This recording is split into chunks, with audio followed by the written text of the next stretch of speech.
大家好，欢迎收看宏观。最近一段时间呢，我一直在研究中东方面的问题，越研究越发现呢，土耳其这个国家非常的关键。为什么呢？因为我们想象一下，我们的新丝绸之路战略，从中国的新疆出发，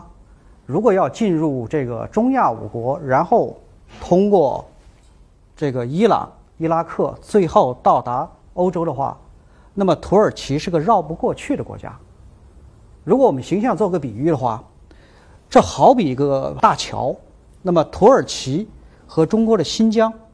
就在这个大桥的两个桥墩的位置上。土耳其这边连着欧洲，中国的新疆连着内地。这两个桥墩少了一个都不行，两个都非常关键，这是第一个原因，也就是没有土耳其的合作，实际上欧亚大陆桥或者新丝绸之路战略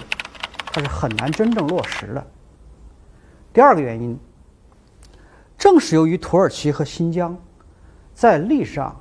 它有着语言、文化各种方面的联系，所以这两个桥墩呢，它是突厥语系啊。这个对于中国的不光是西部战略了，不光是我们的新丝绸之路了，包括对于整个中国的安全和繁荣，西部的这个安全和繁荣都有着举足轻重的重大意义，所以这个国家必须要关注。第三个原因呢，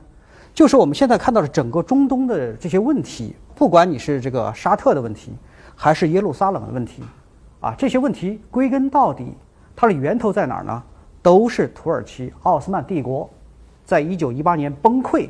导致了所有的中东问题，它的源头是在土耳其。所以，由于这么多原因，使得我们需要高度关注土耳其这个国家，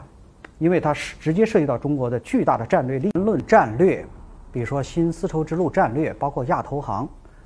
这些战略当然都没有错，而且也非常高明。但是战略能不能落到实处，就是能不能执行，关键是执行的细节。如果我们从土耳其这个重要的战略位置看，这个国家是中国一定要搞定的国家，但是我们手上的